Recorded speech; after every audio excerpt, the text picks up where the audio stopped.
रहेगा, कोई दिक्कत वाली बात नहीं। हम लोग सीधे क्वेश्चन पे चलेंगे, लेकिन उससे पहले कुछ और भी बातें हैं जिसको जानना आपके लिए ज़रूरी है। जैसे इसमें ये फार्मूले ज़रूरत होंगे, यही फार्मूला मेन भी है, ठीक है। इसी फार्मूले की मदद से सब क्वेश्चंस भी सॉल्व करोगे। और यहाँ पे इस तरीके ही यनवा फार्मूला है, मतलब कि अगर एक वैल्यू प्राप्त कर लिए तो यन डायरेक्ट लगा करके इसको यूज़ कर सकते हो। और यही सूत्र न्यूटन रैप्सम कराता है। ये तो मेन फार्मूला बन गया, मतलब एक का मान जो रखोगे उसके अनुसार चेंज होता रहेगा, ठीक है। जैसे यहाँ 3 रख दोगे, 2 + 1 तो यहाँ 2 हो जाएगा, मतलब यहाँ 3 चलेगा, तो इस तरीके से चेंज होता रहेगा।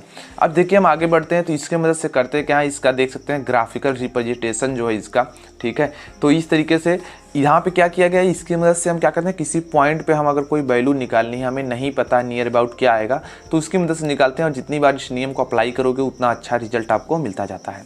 फिर उसके बाद गाइस हल करने की देखो विधियाँ क्या हैं।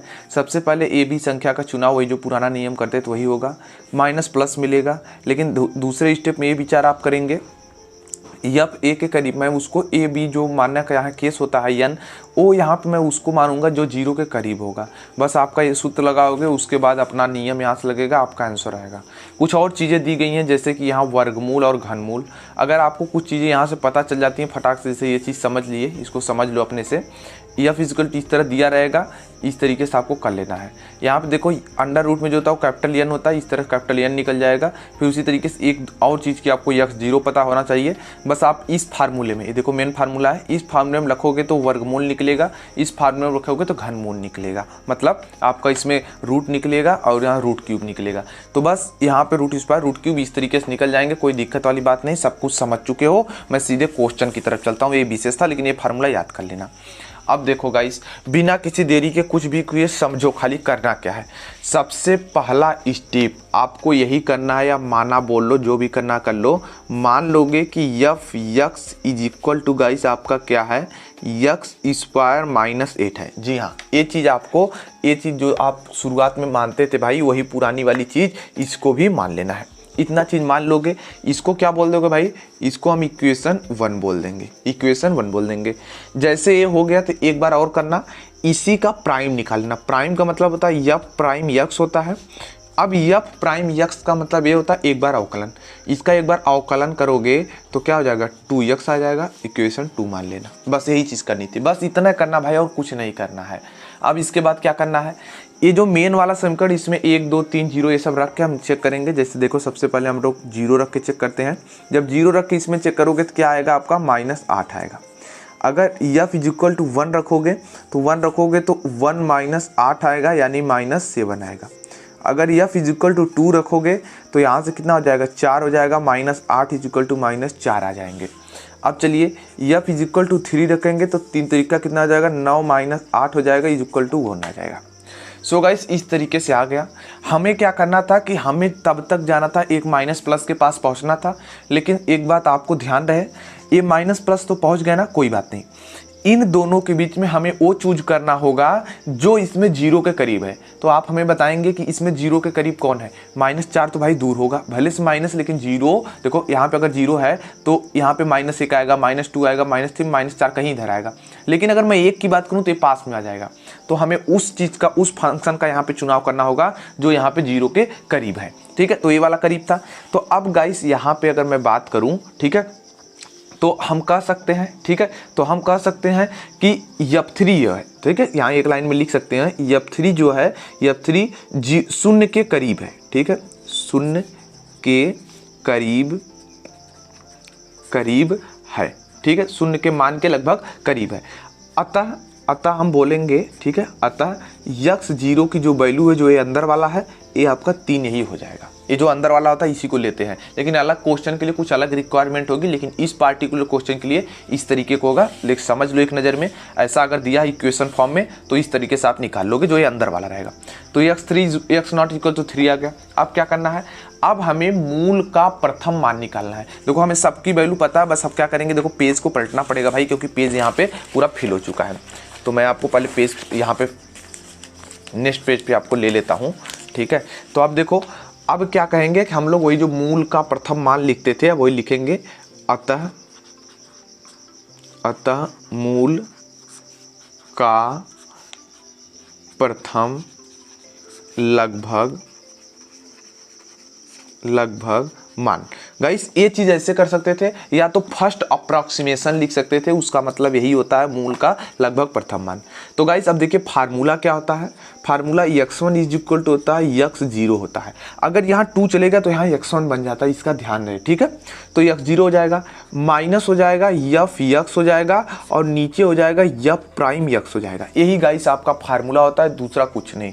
कहने का मतलब क्या हुआ, ऊपर f(x) लिखेंगे लेकिन नीचे क्या लिखेंगे, f'(x) लिखेंगे, ठीक है। लेकिन देखो यहाँ पे जो होता है ना n+1 के फॉर्म में था, तो n था तो यहाँ 0 हो जाएगा, ठीक है। यहाँ पे x0 की वैल्यू लिखेंगे, बस यही अंतर है। अब देखो कुछ नहीं करना आपको, बस देखो सिंपल से स्टेप देखते जाओ। x0 कितना आया था, 3 आया था भाई, माइनस कर दिया। x' कितना आया था, मतलब x0 पे आपका जो वैल्यू आई थी, यहाँ पे अगर हम बात करें x0 मतलब क्या, f3, एक बार और लिख लो f'3, इस तरीके से। तो आपकी यहाँ पे क्या आई थी, 3 आया था, माइनस f3 की वैल्यू पर क्या थी भाई, f3 की वैल्यू पे आपका फंक्शन 1 दे रहा था, ठीक है। अब देखो यहाँ पे क्या था, f'3 है, ठीक है।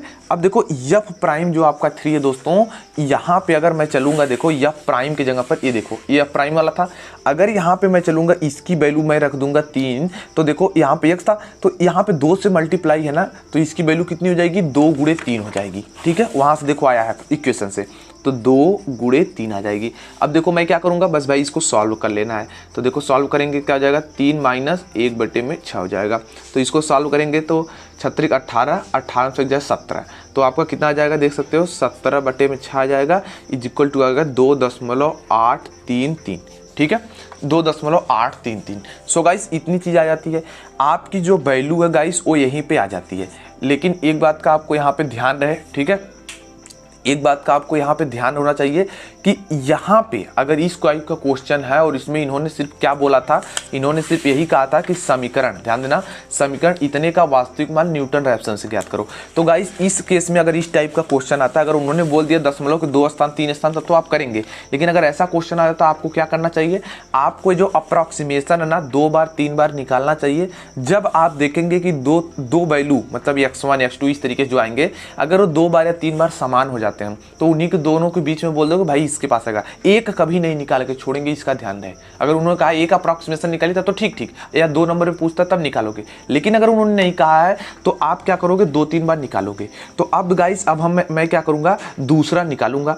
तो मैं क्या करूंगा, देखो दूसरा निकालने के लिए आप क्या करेंगे, सेकेंड, ठीक है, सेकेंड अप्रॉक्सीमेशन, सेकेंड अप्रॉक्सीमेशन कैसे निकालोगे, देखो सेकेंड अप्रॉक्सीमेशन के लिए फार्मूला क्या बन जाएगा, x2 is equal to x1 बन जाएगा, माइनस f(x1) बन जाएगा, अपान में x'(x1) बन जाएगा। इस तरीके से फार्मूला बन जाएगा। अगर यहाँ 3 होता तो यहाँ 2 चलने लगता। अब देखो वैल्यू क्या रखेंगे भी मैं बताता हूँ, ठीक है। देखो x1 की वैल्यू कितनी आई है, ये जो 17/6 यही हो जाएगी, ठीक है, या दशमलव वाला लिख लो कोई दिक्कत नहीं। सो 17 कितना हो जाएगा, 6 हो जाएगा, माइनस f(x1) पर ध्यान देना, f(x1) फलन पे आपकी जो वैल्यू आने वाली है वो कितनी आ जाएगी भाई, ये वाली, यानी ये जो देखो ये x1 की जो वैल्यू है ना 17/6 है ना, इसको लेकर के चलोगे भाई। और ये जो मेन वाला था, ठीक है, यहाँ पर तो रख कर निकाल दिए थे इसलिए पता था, लेकिन यहाँ पे नहीं पता है तो इस वाले मेन में रखेंगे, यानी 17/6 का क्या हो जाएगा, (8 हो जाएगा। तो चलो रख लेते हैं भाई साहब यहाँ पे। तो 17/6 का क्या हो जाएगा, स्क्वायर माइनस आपका क्या हो जाएगा, 8 हो जाएगा। फिर टोटल के बटे f'(x) में था, तो देखो 2 गुणे था, 2 गुणे क्योंकि तो आपका जो आया था 2x था, ठीक है, इसका जब इंटीग्रेशन ऊपर वाले किए थे हम लोगों ने पीछे, तो 2x आया था, तो 2 गुणे x था, तो x1 की जो वैल्यू है 17/6 थी, तो उसको रख लेंगे 17/6। अब मेरे भाई आपको एक काम दे रहा हूँ, वो काम ये दे रहा हूँ दोस्त, इस भिन्न को सॉल्व करना है। अगर इस भिन्न को नहीं सॉल्व कर पाते यार तो मैथ पढ़ना बेकार है। ये देखो 6 है, ठीक है। तो अब इस भिन्न को सॉल्व करोगे और सॉल्व करने के बाद आएगा क्या, वो मैं आपको बता दूं एक नज़र में। तो सॉल्व करने के बाद दोस्त आएगा 2.828 आ जाएगा, ये दोस्त आ जाएगी आपकी। अब देखो जैसे चीज़ आ जाएगी दोस्त, तो आप इसको क्या लिख सकते हो, 2.83 तो भी लिख सकते हो। यहाँ कोष्टक में लगभग जरूर लिखेंगे, क्योंकि यहाँ पे अप्रॉक्सीमेशन जो मान आते हैं वो सब लगभग में आते हैं। और देखो इसमें दोस्त यहाँ कैसे 3 हो गया, राउंडिंग आपका हमने नियम लगा दिया, 5 से पीछे वाली संख्या बड़ी थी इसलिए 2 को 3 बना सकते हैं, ठीक है। अब देखो ये जो पहले वाला मूल आया था और ये वाला भी मूल है, इन दोनों अप्रॉक्सीमेशन ऑलमोस्ट देखो 8.33 8.3 लगभग सेम है ना। तो हम कहेंगे, ठीक है, देखो 2 मान, अगर कुछ उन्होंने नहीं बोला था, अगर उन्होंने कहा था 2 स्टेप तक करके छोड़े तो ठीक, लेकिन उन्होंने कहा था कि आपको वास्तविक मूल निकालना तो आपको 2 3 अभी देखो, अगर यहाँ नहीं मिला होता तो अगर मान लो इससे काफ़ी डिफरेंट था तो मैं इसके आगे वाला निकालता, ठीक है। तो अब मैं कहूँगा, ठीक है, मैं कहूँगा चूँकि देखिए x1 व x2, ठीक है, x1 व x2 के मान जो हैं वो दशमलव के 2 तक, ठीक है, दशमलव के 2 अंक तक अंकों, ठीक है, अंकों तक बराबर है, 2 अंकों तक बराबर हैं, अतः अभीष्ट मूल, ठीक है, अभीष्ट मूल, ठीक है, अभीष्ट मूल इज इक्वल टू 2.83, ठीक है, 2.83। सो गाइस इस तरीके से आंसर हो जाएंगे। तो क्वेश्चन में जो कहा था पर्टिकुलर एक नज़र में फिर से मैं समझा देता हूँ, फिर आगे जो नेक्स्ट क्वेश्चन बनाऊंगा उसमें मैं इतना नहीं समझाने वाला, उसमें सिर्फ आपको मेथड क्लियर कराऊंगा। क्वेश्चन अगर इस टाइप का दे, ठीक है, तो क्वेश्चन अगर इस टाइप का दे और कहे कि वास्तविक मूल ज्ञात करो, इन्होंने न तो कहा है कि 2 बार करो, न तो इन्होंने कहा दशमलव के 3 स्थान तक या 2 स्थान तक करो। अगर नहीं भी कहा है तो आप दशमलव का 2 स्थान, दशमलव का 2 स्थान मतलब क्या होता है, ये जो आंसर आता है इसके बाद 2 अंक 3 अंक 4 अंक तक लिखना होगा, ये होता है दशमलव का 3 स्थान। दूसरा ये होता है कि इसमें बोलेगा कि 2 स्टेप तक करो, 3 स्टेप तक करो, तो आप 3 स्टेप तक मानिए x3 तक x4 तक इस तरह ले जाएंगे। लेकिन इसमें कुछ नहीं कहा था तो हम अपने से भी समझ के 5 मार्क्स का क्वेश्चन है 2 बार ले जाएंगे। सबसे पहले फंक्शन मान लेते हैं, इक्वेशन 1 मान लेना, दूसरे में इसका एक बार प्राइम यानी एक बार अवकलन करोगे, जो आएगा उसको लिख के इक्वेशन 2 मान लेना। फिर इस वाले इक्वेशन में यानी जो यहाँ से आए इसको लेके आएंगे, मतलब यहाँ पे 0 1 2 3 तक रखेंगे, 4 तक जहाँ तक जाएगा रखेंगे। तो हम क्या करेंगे, एक पॉजिटिव और एक निगेटिव वैल्यू प्राप्त करेंगे। लेकिन यहाँ पॉजिटिव निगेटिव का कोई चक्कर नहीं, यहाँ पे हमें उस संख्या से चक्कर है जो 0 के करीब में सबसे पहले होगी, जो 0 के करीब में होगी वही आपका x0 में होगा। जैसे अगर मान लो यहाँ पे मैं रखता और ये मेरा -1 आता तो मैं 2 रखता x0 इज इक्वल टू, ठीक है, लेकिन यहाँ पर 1 0 के करीब था इसलिए मैंने 3 रख लिया। इतना चीज़ समझ में आ गया। जैसे गाइस इतना चीज़ समझ में आ गया तो आपको एक फार्मूला आना चाहिए बस, और ये फार्मूला है फर्स्ट अप्रॉक्सीमेशन का। x1 लोगे तो x0 और x0 और f' x0 होगा। सबकी वैल्यू पता है f0 f3 और इस सबकी रखोगे, भिन्न को सॉल्व करोगे, रिजल्ट इतना आएगा, एक ही बार आंसर आएगा। दूसरे स्टेप में क्या करोगे, सेकंड अप्रॉक्सीमेशन बोलोगे। यहाँ कोई मतलब फलन को निगेटिव पॉजिटिव चेक करने का कोई झंझट नहीं है, सिर्फ ये चेक करने की जरूरत है। सेकंड अप्रॉक्सीमेशन में x2 यहाँ लिखोगे तो सब x1 बन जाएंगे, अगर x3 यहाँ लिखते हो तो सब x2 बन जाएंगे। तो अगर x3 निकालना तो एक पहले वाले के मान से निकालते हैं। तो देखो x2 इज इक्वल निकालना था तो मैं x1 की जो सब वैल्यू लेकर यहाँ पुट करूंगा, इस वाली इक्वेशन में पुट करूंगा, यहाँ सब पुट करूंगा, मान निकालूंगा, ये आएगा। अगर दोनों के करीब आता है तो मैं कहूँगा इसी के बीच में है। अगर मान लो ये कुछ मान लो यहाँ 2.75 आता और यहाँ 2.83 आता तो मैं एक बार और निकालूंगा, अगर ये इसके करीब आएगा तो मैं कहूँगा देखो भाई ये आंसर होगा, ठीक है। सो गाइस इस तरीके से आपका एक क्वेश्चन हो चुका है। अब हम लोग बढ़ते हैं एक नए क्वेश्चन की तरफ। गाइस मैंने आपके सामने एक और क्वेश्चन रख दिया है। क्वेश्चन मैंने ये रखा है कि कहा जा रहा है कि √8 यानी 8 का मान दशमलव के 2 अंक तक न्यूटन रैप्सन विधि से निकालें। देखिए मैं इस टाइप के क्वेश्चन आपको समझा दे रहा हूँ, बाकी करना तो आप ही को पड़ेगा, ठीक है। ये देखो वर्गमूल निकालने को बोल रहा है, घनमूल के केस में चेंज होता रहेगा, लेकिन यहाँ पे वर्गमूल की बात हो रही तो कैसे करेंगे आइए एक नज़र में देख लेते हैं। देखिए यहाँ पे अगर इस टाइप का क्वेश्चन इन्होंने पूछ दिया तो आपको सबसे पहले मतलब कोई √ में संख्या दे दिया और उसका पूछ रहे हैं कि इसका दशमलव के 2 स्थान तक, यानी जो आंसर आएगा वो दशमलव के 2 स्थान तक सही होना चाहिए, मतलब आना चाहिए। उसके बाद आपको न्यूटन रैप्सन का यूज़ करना है, 2-3 स्टेप तक ले जाना है। तो अगर किसी संख्या का आपको वर्गमूल निकालने का है न्यूटन रैप्सन से, सबसे पहले आप ये करेंगे कि आप उसको मान लेंगे। आप मानेंगे क्या, आप यही मानेंगे कि x इज इक्वल टू √ में 8 है। अब क्या करना है, दोनों पक्षों का जैसे यार स्क्वायर आप कर दोगे तो आपको मिलेगा x² इज इक्वल टू 8 मिल जाएगा, x² इज इक्वल टू 8 मिल जाएगा। हाँ इतनी चीज़ मिल जाएगी। इसको एक चीज़ और कर सकते हो, x² - 8 इज इक्वल टू 0। इतना चीज़ तो कर सकते हो, मैंने कुछ नहीं किया, बस इसको माना, इधर हमने दोनों पक्षों का वर्ग किया, या कर लो कि इसको √ को इधर मैंने भेजा और यहाँ पे इस तरीके से बस लिख दिया। अब गाइस देखो ये वाला जो क्वेश्चन था और जो मैं पिछला वाला क्वेश्चन दिखाया, क्या ये दोनों सेम नहीं है मेरे भाई? अभी मैं दिखा दूँ आपको। ये देखो यही क्वेश्चन तो था और यही क्वेश्चन है, दोनों सेम था ना। एक बार प्रैक्टिस करना अपने से बिना देखे, पहला क्वेश्चन किए हो ना तो बिना देखे इस वाले क्वेश्चन को आपको करना होगा, ठीक है। तो इस तरीके से क्वेश्चन समझ लो, खत्म, 2 क्वेश्चन हो गए। चलो यार मैं आपको तीसरा क्वेश्चन समझाता हूं, जो कि यहाँ पे √³ यानी घनमूल जो होता है उसको निकालने का तरीका। दोस्तों आपके सामने मैंने एक नया क्वेश्चन रख दिया है, जिस क्वेश्चन में कहा जा रहा है कि 10 के पावर 1/3, इसका मतलब होता है इसका घनमूल आपको निकालना है। जैसे ये चीज़ होगा, देखो 10 हो जाएगा और यहाँ पे 3 लिखा रहता है, लेकिन कुछ लोग नहीं समझ पाए इसलिए इसको ऐसे दे दिया है। लेकिन अगर ऐसे भी लिख के पेपर में आ सकता है, इसलिए अगर ऐसा कहीं लिखा है, मतलब यहाँ पे 2 नहीं लिखा जाता तो इसका मतलब वर्गमूल होता है, अगर 3 लिख दिया तो घनमूल हो जाएगा। तो ये देखो घनमूल कहा गया निकालो न्यूटन रैप्सन विधि से, लेकिन जो आंसर आने चाहिए वो 0.4 पॉइंट तक आने चाहिए। ठीक है, अब देखो इसमें कहोगे कितने स्टेप तक हमें करना होगा। सो गाइस हमें उतने स्टेप तक करना होगा जहां तक कि हमें ऑलमोस्ट 2 मतलब 0.3 या 4 पॉइंट तक हमें सेम आंसर न मिल जाते हों, और 5 मार्क्स का आएगा तो करना ही पड़ेगा इतना। ठीक है, तो सबसे पहले यार जो करना होगा स्टेप वो मैं आपको फटाफट से एक नज़र में बताते हुए चलता हूँ। सबसे पहले जो माना वाला चक्कर है इसको मान लो। ठीक है, x = 10 के पावर कितना 1/3, ये चीज़ मान लो भाई। जैसे इतना मान ले तो आपको पता होना चाहिए कि 1/3 इधर है, तो मैं अगर 1/3 को इस स्टेप पर लाऊंगा तो मैं इसको इम्प्लाइज दैट कर सकता हूँ x³ = 10 में लिख सकता हूँ। ठीक है, अब गाइस जैसे मैं इतना लिख दिया तो मैं इसको ये भी लिख सकता हूँ x³ - 10 = 0। यही चीज़ हमारी थी बस भाई। इतना जैसे हो जाता है तो आप कहोगे इसलिए जो आपका फंक्शन f(x) है वो x³ - 10 है। इतना समझ में आया? बस देखो कुछ नहीं किया हूँ। अब एक बार इसका प्राइम कर लो, यानी एक बार अवकलन कर लो तो कितना हो जाएगा 3x हो जाएगा। जैसे इतना पता चल गया कोई बात नहीं। अब क्या करोगे, अब आप ये करोगे कि यहाँ पे एक बार 2 रखो, एक बार 3 रखो। ठीक है, 2 और 3 आप कहोगे क्यों रखो, तो गाइस 2 और 3 कंडीशन में रख करके हम लोग यहाँ पे चेक करेंगे। तो चलिए, क्योंकि 2 3 रखने पे इसी के आसपास वर्गमूल आएगा ना, क्योंकि आपको पता होना चाहिए 10 का जो आपका आएगा या इसी के बीच में आएगा।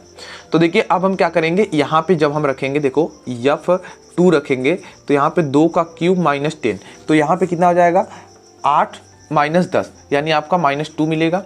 और जब हम 3 रखेंगे तो यहाँ पे कितना हो जाएगा, एक देख सकते हो 27 हो जाएगा, -10 हो जाएगा, = कितना हो जाएगा, यहाँ पे देख सकते हो, यहाँ पे आप देख सकते हैं कि आपका कितना आ जाएगा 27 का जब करेंगे तो गाइस आपका जो यहाँ पे आएगा तो 17 आ जाएगा। तो 17 आ जाएगा, चलिए ठीक है कोई बात नहीं। तो अब देखिए यहाँ पे कुछ केसेस बनते हैं, जैसे आप देख सकते हैं 2 का क्यूब करते हैं तो 8 आता है, इसका करेंगे तो 27 आएगा। ठीक है, तो अब हम लोग क्या करते हैं कि इस वाली इक्वेशन को, ठीक है, इस वाली इक्वेशन को हम लेकर चलते हैं, किसके पास भाई चला जाए। ठीक है, हाँ कोई बात नहीं। देखो इस तरीके से कुछ आएंगे वैल्यू तो, लेकिन ध्यान दो, सब्र रखो, थोड़ा सा यहाँ कंफ्यूजन में आपको कभी करेगा। ठीक है, कोई दिक्कत नहीं। देखो गाइस यहाँ पे एक जो हमारा फार्मूला है ना, वो देखो अगर मैं करूँ, देखो 2 के पावर 3, ठीक है, 2 के पावर 3 = मैं क्या लिखता हूँ 8 लिखता हूँ। एंड गाइस अगर मैं 3 के पावर 3 लिखता हूँ तो ये क्या होता है 27 के बराबर होता है। लेकिन गाइस ध्यान दो, अगर मैं इसको 2 के पावर क्या ए नहीं लिख सकता, 2 के जब इस 3 को मैं इधर ले जाऊंगा तो मैं इसको लिख सकता हूँ 8 के पावर 1/3, ए भी लिख सकता हूँ। अगर मैं इस 3 को इधर ले जाऊंगा तो 3 = कितना हो जाएगा 27 के पावर 1/3, ये चीज़ तो लिख सकता हूँ। बस इसी चीज़ की तो ज़रूरत थी दोस्त, इसी चीज़ की ज़रूरत थी। तो आप क्या कहोगे, आप यही कहोगे कि जो भाई 10 के पावर 3 वाला था, यहाँ पे इसका जो मूल होगा वो 2 और 3 के बीच में होगा। हाँ मैं समझ सकता हूँ यहाँ थोड़ा सा आपको कन्फ्यूजन कर रहा है, लेकिन कोई डरने वाली बात नहीं है। ठीक है, थोड़ा सा समझने की कोशिश कर लेना। ठीक है, तो चलो यार आगे बढ़ते हैं, पेज फिल हो चुका है, नेक्स्ट पेज पे आ जाते हैं फटाफट। तो अब देखो अब कैसे लिखना होगा इस क्वेश्चन के लिए। इस क्वेश्चन के लिए आप ये कहोगे कि 10 के पावर 1/3 का जो मान है ना, ठीक है, वो मान है ना 2 तथा 3, ठीक है, 2 तथा 3 के बीच होगा, के बीच होगा, हो जाएगा। तो होगा तो मान लोगे, क्या मान लोगे, मान लोगे भाई x0 = 2 + 3/2, यानी यहाँ से आ जाएगा 2.5। अब देखो यहाँ कहोगे यार यहाँ पे आपने पुराना मेथड क्यों लगा दिया। सो गाइस यहाँ पे देखो बैरी ज़्यादा में थे तो यहाँ पे थोड़ा सा लगाना पड़ गया। तो इस तरीके से आप एक अपने से भी कोई क्वेश्चंस लेकर उसका क्यूब निकाल के करना, इस तरीके से करना पड़ेगा शायद। ठीक है, तो हाँ यहाँ पे मैं क्यों कहा दोस्त ऐसा करना पड़ा, समझ लो, ये देखो मिल गया, कोई दिक्कत नहीं, मिल गया है।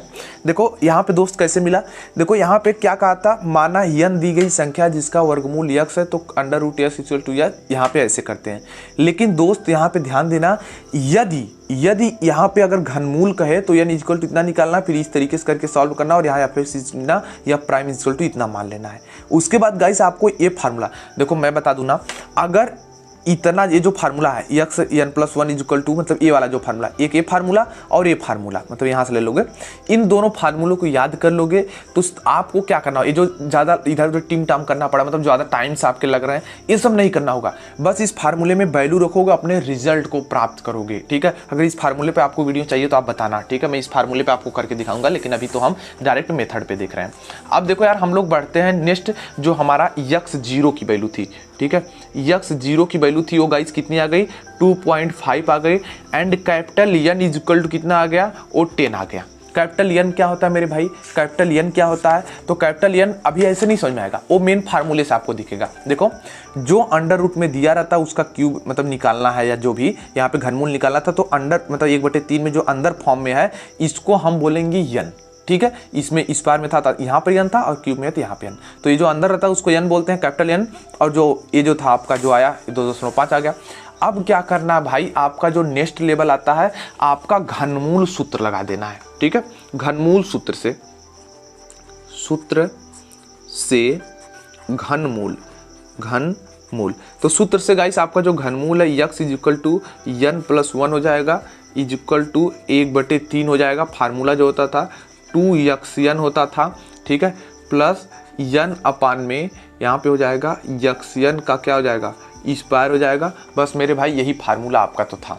ये फार्मूला जिसको याद हो गया ये कर ले जाएगा। अब देखो कुछ नहीं करना है, अब हमें करनी है ये कि x1 मतलब यहाँ पे 1 रखो, 2 रखो, 3 रखो, 4 रखो, इस तरीके से वैल्यू रखते जाओ और अपने रिजल्ट को यार यहाँ से लेते जाओ। ठीक है, सो गाइस ये फार्मूला तो पता चल गया, चलो रखते हैं फटाफट से x1 की वैल्यू पहले प्राप्त करते हैं। अतः आपका क्या हो जाएगा, x1 इज इक्वल टू देख सकते हो 1/3 तो ऐसे रहेगा, बिल्कुल ये तो फार्मूला ही होता है ना।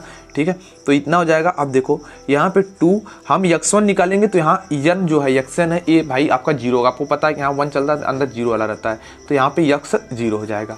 प्लस गाइस यहाँ पे 10 हो जाएगा और यहाँ पे x0 का क्या हो जाएगा, स्क्वायर हो जाएगा। बस भाई यही वैल्यू थी, इसी को सॉल्व करना है। तो मैं देखो कैसे बताता हूँ आपको सॉल्व करके, 1/3 हो जाएगा। यहाँ पे 2 गुणे x0 की वैल्यू कितनी थी, 2.5 थी। ठीक है, x0 की वैल्यू कितनी थी, 2.5 थी, प्लस 10/2.5 का स्क्वायर हो जाएगा ABC। अब दोस्त आप देखो, अगर अप्लाइड मैथ सेकंड पढ़ रहे हो तो आपको भाई परिमेय संख्या मतलब ये सब भिन्न का मतलब फ्रैक्शन का जोड़ घटाना गुणा भाग तो आना चाहिए। अब दोस्त मैं आपको एक होमवर्क समझ लो दे रहा हूँ, इसको जब सॉल्व करोगे तो कितना आएगा मैं आपको एक नज़र में बता दूँ। तो इसको एक चलो अच्छा बता देता हूँ, इसको 1/3 लिख सकते हो। ठीक है, और 25 दूना 50, तो आपका ये कितना हो जाएगा। ठीक है, तो 1 सेकेंड, 5 चौक 20, तो गाइस आपका ये आ जाएगा 4 प्लस आप इसे लिख सकते हो 5/2। इस तरीके से सॉल्व करने पे आपका आएगा 2.2 आ जाएगा। कहा था दशमलव के 4 स्थान तक निकालो, तो एक बात का और भी आपको यहाँ पे ध्यान रहे, दशमलव के 4 स्टेप तक हम निकालेंगे भाई, लेकिन अभी हम शुरुआत में चल रहे हैं, तो आप चाहें तो ज़्यादा तक ले सकते हैं, छोड़ा भी कर सकते हैं, क्योंकि कई स्टेप निकालेंगे तो लास्ट वाले स्टेप्स में हम उनको दिखा देंगे कि भाई देखो 4 स्थान तक हम लेके चल रहे हैं। ठीक है, कोई दिक्कत वाली बात नहीं है, तो आपके ऊपर डिपेंड है, लेकिन 4 स्थान तक आए तो दिखाना पड़ेगा, लेकिन थोड़ा शॉर्टकट है तो इसको कर लेते हैं ऐसे ही, कोई दिक्कत वाली बात नहीं। तो गाइस x1 इक्वल टू इतना आएगा, तो आंसर ये भी है, लेकिन भाई साहब रुको, इन्होंने आपको क्या करना होता है, 3-4 स्टेप चेक करना होता है भाई कहाँ सेम आ रहे हैं। तो देखो मैं आगे बढ़ता हूँ, x2 निकालना है। अब x2 निकालने के लिए वैल्यू आपको पता नहीं चाहिए, क्योंकि इसी की मदद से हम x2 फाइंड करेंगे। तो देखो यार x2 फाइंड करने का बहुत अच्छे तरीके हैं, वो कैसे देखो, x2 इज इक्वल टू क्या होता था, फार्मूला होता था 1/3 होता था, फिर क्या होता था 2 होता था, xn होता था, मतलब 2 निकालना है तो यहाँ 1 रखेंगे, प्लस रखेंगे यहाँ पे, और यहाँ पे n होता था, n मतलब यहाँ 10 हमें दिया है, तो यहाँ पे क्या हो जाएगा, x1 का हमारा क्या हो जाएगा, स्क्वायर हो जाएगा, इस ए स्क्वायर है। ठीक है, तो यहाँ पे क्या हो जाएगा, देखो 1/3 हो जाएगा, और यहाँ पे 2 गुणे x1 की वैल्यू कितनी आई थी अभी हमने निकाला, तो 2.2 आई थी। ठीक है, 2.2 आई थी, प्लस 10/2 का क्या हो जाएगा, यहाँ पे स्क्वायर हो जाएगा। अब भाई इसको सॉल्व करना है, तो जैसे सॉल्व मेरे दोस्त आप करोगे तो आंसर कितना आएगा वो मैं आपको बता दूं, 2.155। ये भाई आपकी x2 की वैल्यू आ गई। ठीक है, x2 की ये सब भाई जो छोटा कैलकुलेशन छोड़ा हूँ ये आपको करना पड़ेगा अपने से अगर सीखना है तो, क्योंकि यहाँ वीडियो बहुत लंबी होती जा रही है, इसलिए और भी क्वेश्चन है उससे समझाना है। तो इस तरह x2 आ गए। अब चलो मैं x3 निकाल देता हूँ, x3 में निकालता हूँ भाई 1/3 आ जाएगा, और फार्मूले में क्या हो जाएगा, 2x2 हो जाएगा यहाँ पे, प्लस 10 बटे में x2 का क्या हो जाएगा, स्क्वायर हो जाएगा इस तरीके से। तो सबको वैल्यू अगर मैं फटाफट से रखता हूँ इस तरीके से, 2 गुणे x2 की वैल्यू कितनी आई, 2.155 आ गई, प्लस 10 बटे में 2.155 आ गई और इसका स्क्वायर आ गया इस तरीके से। अब देखो मेरे भाई x3 इज इक्वल टू ना, इसको सॉल्व करने की बारी है। तो सॉल्व करोगे तो मेरे दोस्त कितना आएगा, 2.1547। यही देखो दशमलव का 4 स्थान है, यहाँ दशमलव है, 1 2 3 4 स्थान तक हमें आंसर लाना पड़ेगा। जब तक 2 आंसर सेम नहीं आएंगे तब तक हम नहीं छोड़ेंगे। तो देख लो 2 स्थान तक 1 5 तो मिल गया, लेकिन 4 7 और 5 5 में भी डिफरेंस है। तो थोड़ा सा और एक दो स्टेप करके देखते हैं कि आंसर कहाँ तक वेरी करते हैं। अब देखो x4 अगर निकालोगे आप तो क्या आएगा, x3 आपका हो जाएगा और यहाँ पे 2 गुणे x3 की वैल्यू हो जाएगी तो 2.1547 हो जाएंगे, प्लस 10 बटे में कितना हो जाएगा, 2.1547 यहाँ पे जो है इसका स्क्वायर हो जाएगा इस तरीके से। ये देखो जैसे गाइस इतना हो जाता है, अब इसको सॉल्व करने की बारी है। तो सॉल्व करोगे 2.1544 आएगा, ये गाइस आपका x4 आ गया। देखो जब आपने सॉल्व किया, देखो 4 7 3 स्थान तक तो सही हो गए, लेकिन इसमें क्या था, 3 स्थान तक सही नहीं मिला था, जबकि इसके पहले वाले में और नहीं मिलेगा। ठीक है, यहाँ 2 ही मिल रहा था तो कहाँ सही आएगा। तो यहाँ पे देखो हमने किया तो इस तरीके से, देखो ये वाला आंसर ये वाला बहुत करीब है, 3 का अंतर यहाँ पे, एक स्टेप करोगे तो और हो सकता है मिल जाए। तो इस तरीके से गाइस आपका हो जाता है। तो गाइस आपका जो अभीष्ट मूल है, ठीक है, अतः अभीष्ट मूल, ठीक है, अभीष्ट मूल कितना हो जाएगा, 2.1547 है। इस तरीके से गाइस ये आपके आंसर हो जाएंगे। तो इस तरीके से आपने घनमूल वाला एक निकालने का सीख लिया। चलो यार मैं आपको दिखाता हूँ कुछ और टाइप्स के क्वेश्चन। ठीक है मेरे भाई, आपके सामने मैंने ना एक नया क्वेश्चन फिर से रख दिया। ये चौथा क्वेश्चन है और इस वीडियो का लास्ट क्वेश्चन है, क्योंकि वीडियो 30 मिनट से ऊपर की हो गई ऑलरेडी, 10 मिनट और भी लग जाएंगे हो सकता है इस क्वेश्चन को बताने में, तो काफ़ी लंबा टाइम हो रहा है। अब देखो यहाँ पे इन्होंने x0 की वैल्यू पहले मुझे दे दी, फिर कहा गया है कि इस समीकरण का 2 बार स्टेप, मतलब देखो अगर 2 बार इन्होंने कहा, मतलब जो हमें x1 x2 जो निकालना था वो 2 ही बार निकालना पड़ेगा। अगर उन्होंने कह दिया 2 बार प्रयोग करो तो मैं सिर्फ 2 बार तक यूज़ करूंगा। x0 की जो हमारी वैल्यू है वो ऑलरेडी हमें दे दी है, अब हमें कुछ नहीं करना है। अब देखो सिंपल सा जो फंडा पुराना वाला था कि वही जो हम f(x) = करते थे, मैं वही f(x) = पुनः करूँगा, इसको ले लूँगा x⁴ माइनस 3x और माइनस आपका 5, ये आपका हो जाएगा। देखो इतना हो जाएगा, =0 कर लो या ऐसे छोड़ दो, कोई दिक्कत वाली बात नहीं। ठीक है, अब जैसे गाइस इतना कर लेते हो तो इसलिए आपका जो f'(x) है, f'(x) इसका निकालोगे तो 4x³ हो जाएगा -3 हो जाएगा। ठीक है, एक सेकेंड यहाँ पे देख लेते हैं, एक सेकेंड यहाँ पे कुछ थोड़ा बहुत गड़बड़ी है क्या, मैच कर लिया जाए। हाँ, यहाँ पे थोड़ी सी एरर यहाँ पे फॉल्ट दिए हैं, वो यहाँ पे ये है कि यहाँ पे आप 3 कर लीजिए। ठीक है, यहाँ पे 3 कर लेंगे तो यहाँ भी 3 आ जाएगा, तो यहाँ भी 3 आ जाएगा, तो यहाँ पे 2 आ जाएगा। इस तरीके से कर लें थोड़ा सा, बिकॉज ऐसा मैंने क्यों किया, क्योंकि बुक में आपके यहाँ 4 दिया था, लेकिन यहाँ जब इन्होंने सॉल्व करने गए तो यहाँ पे इन्होंने 3 ले लिया था, इसलिए मैंने भी चेंज कर लिया, क्योंकि अभी जो आंसर कैलकुलेशन है वो मैं तुरंत बताऊँगा। ठीक है, तो इस वजह से तो यहाँ 3 कर लो, यहाँ 3 कर लो, यहाँ 4 कर लो, कोई दिक्कत इससे नहीं है। बस दिक्कत ये है कि मुझे जो कैलकुलेशन वो नहीं करना पड़ेगा थोड़ा सा। ठीक है, क्योंकि मैं यहाँ से पता कर दूंगा। अब देखो जैसे अब यहाँ इन्होंने कहा x0 = भाई साहब 3 ही लेना है, तो मैं क्या करूँगा, यहाँ पे मैं करूँगा भाई कि f3 निकालूंगा। पहले मैं f3 निकालूंगा, f3 निकालते हैं कितना आता है। अब f3 मतलब इस मेन वाले समीकरण में लेकर चल के रखेंगे, यानी 3 का क्यूब हो गया, -3 × 3 हो गया, -5 आ गया। दोस्तों अगला स्टेप क्या होगा, इसको सॉल्व करने के यहाँ पर 27 - 9 - 5 इस तरीके से बस इसको सॉल्व करते ही आपको मिलेगा कितना, 13 मिल जाएगा। कुछ नहीं करना था, 13 मिल गया मेरे भाई, f3 पर आपको मिल गया। f'3 पर आपको कितना मिलेगा, इसमें इस वाले मतलब 3 रखेंगे तो 3 × 3 का स्क्वायर -3, यही चीज़ तो रखनी थी। अब देखो इसको करोगे कितना आएगा, यहाँ पे 3 का क्यूब -27, यानी 27 यहाँ पे हो जाएगा, -3 आपके यहाँ पे कितने आ जाएंगे, 24 आ जाएंगे। तो इस तरीके से दोस्त आपको मिल जाता है।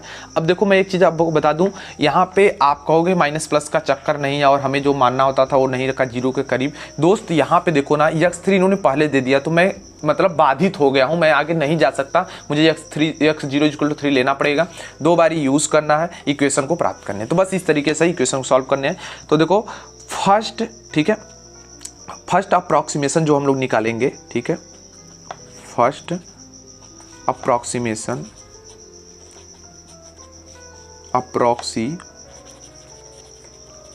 जो फर्स्ट अप्रॉक्सीमेशन है वो कैसे निकालेंगे, वो x1 = निकाल लेंगे गाइस, जो आपका x0 होता था यक्स नॉट हो जाएगा, क्योंकि 1 निकालने तो 1 नॉट, यहाँ बीच में माइनस रहता है, ठीक है, यफ प्राइम यक्स नॉट हो जाएगा। तो अब सॉल्व करते हैं। देखो यक्स जीरो इक्वल कितना 3 दिया है, 3 यक्स वन इक्वल, सॉरी एक सेकेंड यहाँ पे थोड़ा सा मैनेज करते हैं हम लोग। हाँ 3 दिया, सही है, बिल्कुल सही है। माइनस यफ नॉट कितना आया 13 आ गया, बटे में कितना आ जाएगा 24 आ गया। बस मेरे भाई इसको सॉल्व करना है, तो यार सॉल्व कर दोगे तो सीधा मैं बताता हूँ कितना आएगा, 2.4583। यही चीज़ दोस्त आएगा, दूसरा कुछ नहीं आने वाला मेरे भाई, यही चीज़ आएगा। सॉल्व करो, इस भिन्न को सॉल्व करो, यही आएगा। नहीं तो कैलसी में भी सॉल्व कर सकते हो, जैसे मैं सॉल्व कर लेता हूँ, यहाँ पे देख सकते हो, जैसे यहाँ पे देख सकते हो 3 भागे, अगर जिस भाई को विश्वास ना हो तो मैं एक बार दिखा दूँ, 13/24 इस तरीके से हमने फिट कर लिया। एक सेकेंड, यहाँ पे थोड़ा सा मिस्टेक हो गया, 3 माइनस रहेगा ना, 3 माइनस 13/24 इस तरीके से गाइस हो गया। अब देखो हम लोग प्रेस करते हैं तो देख सकते हो 2.458। हमने 3 पॉइंट तक इसको कैलसी में सेटअप किया, इसलिए 3 तक दिखा रहा है। अगर 4 तक मैं सेटअप कर देता तो 4 तक भी दिखाता। तो देख सकते हो आ गया है। बस इसी तरीके से कैलकुलेशन करना है। पेपर में कैलसी नहीं अलाउ, ये ध्यान रहे आपको, ठीक है, मैथ में नहीं अलाउ है। तो इस तरीके से x1 की वैल्यू पता चल गई। अब दोस्त जैसे x1 पता चल गया तो आप कहोगे x2 तो भी निकालना पड़ेगा, क्योंकि दोस्त क्वेश्चन में कहा है 2 बार यूज करो। तो x2 इज इक्वल टू कैसे निकालोगे, यहाँ पे x1 हो जाएगा माइनस यफ x1, ठीक है, बटे में क्या यफ प्राइम x1 हो जाएगा। देखो यही चीज़ करना था। अब आप क्या होगे, कैसे करूँगा इसको, तो मैं आपको दिखा दूँ। देखो x1 इज इक्वल टू कितनी वैल्यू आई है, ये जो वैल्यू आई है इसको रख लेना पड़ेगा आपको, यानी 2.4583 हो जाएगा माइनस, ठीक है। अब x1 इज इक्वल टू कहाँ से निकालने जाओगे, इस पूरे वैल्यू को ले चलोगे दोस्त, ये मेन वाली इक्वेशन में रखोगे, यहाँ पे पुटअप करोगे, तब आपका नेक्स्ट स्टेप बढ़ेगा।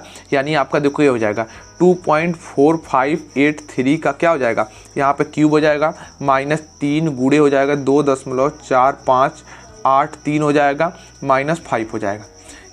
इस तरीके से गाइस हो जाएगा। और बटे में कितना हो जाएगा, यहाँ पे देख सकते हो 3 हो जाएगा, गुणे 2.4583 का क्या हो जाएगा, स्क्वायर हो जाएगा यहाँ पे, और इस तरीके से देख सकते हो -3 आ जाएगा। तो हमने क्या किया, हमने कुछ नहीं किया दोस्त। हमें देखो ना, ये जो x1 की वैल्यू पता हो, हमें ये सब निकालने के लिए मैं क्या करूँगा, इसको अगर मैं इक्वेशन 1 और इक्वेशन 2 मान लेता, यहाँ पे गाइस हमने क्या किया, x1 रख दिया, ठीक।